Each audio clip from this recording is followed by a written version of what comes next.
பாசமிகு நம்மளுடைய ரஜினிகாந்த் சார் அவரும் கட்சியை உருவாக்கணும்னு சொல்லும்போது நான் தேர்தலில் வேலை பார்த்தேன். அப்ப நாங்கள் சர்வே எடுப்போம். சர்வே எடுக்கும் பொழுது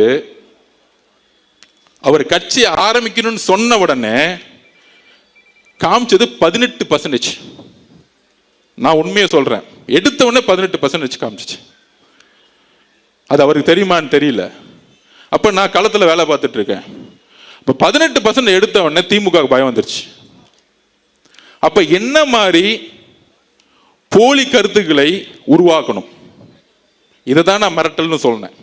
அவரை கூப்பிட்டு மிரட்டினாங்க, அந்த குடும்பம் செஞ்சிச்சு, இதுக்கான அர்த்தம் இல்லை. என்ன மாதிரி பிரச்சாரத்தை உருவாக்குவது,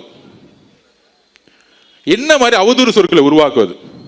அன்னைக்கு உதயநிதி அவர்கள் இதே ரஜினி சார் மேல என்ன மாதிரி குற்றச்சாட்டுகளை தன்னுடைய ட்விட்டர் எல்லாம் போட்டார், எவ்வளவு அசிங்கமா பேசினார். பாஜக பி டீம் மிரட்டி தான் பாஜக கொண்டு வந்தாங்க. இதையெல்லாம் உருவாக்குனது திமுக. அதுக்கப்புறம் இபிஎஸ் முதலமைச்சர் அதிமுக கடுமையான சொற்கள்ல பேசினார். ரஜினி சார் கட்சி ஆரம்பிக்கும் பொழுது கடுமையா விமர்சனம் பண்ணது இபிஎஸ். ஆனா இன்னைக்கு சொல்றாரு, அவரை பொத்து புகழ்ந்துட்டு இருக்கார். இந்த சூழ்ச்சி நமக்கு தெரியுமா? நமக்கு தெரியாது. நம்ம ஒரு தூய உள்ளம். அதையும் மீறி இன்றைக்கு ரஜினி சார் கிட்ட ஒரு அறிக்கை வந்துச்சு. ரஜினி சாருக்கு எல்லா உண்மைகளும் தெரிஞ்சிருக்கலாம். ஆனால் இந்த விவாதங்கள் இதெல்லாம் பார்த்து அவரு தன்னுடைய மனசுல தப்பா நினைக்கிறதுக்கான வாய்ப்பு இருக்குன்னு அவர் அறிக்கையை பார்த்து தெரிஞ்சுக்கிட்டேன். எங்களுடைய பாசத்துக்குரிய ரஜினி சார் அவர்களே, எங்களுடைய தலைவருக்கும் நீங்கள் தலைவர் அப்படின்னு அசோகன் சொன்னார்.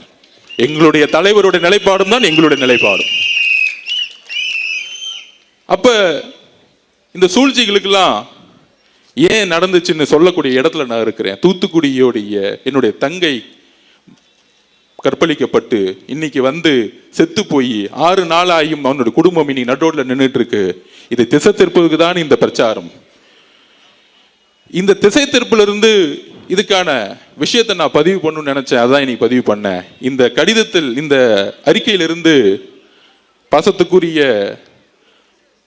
ரஜினி சார் அவர்களுக்கு நான் பதிவு பண்ணக்கூடியது, அப்படி உங்களுக்கு நான் சொல்ல வேண்டிய நோக்கம் வேறு, உங்களுக்கு வருத்தம் ஏற்பட்டிருந்தால் என்னுடைய வருத்தத்தையும் என்னுடைய மன்னிப்பையும் பகிரமாக நான் கேட்டுக்கொள்கிறேன்.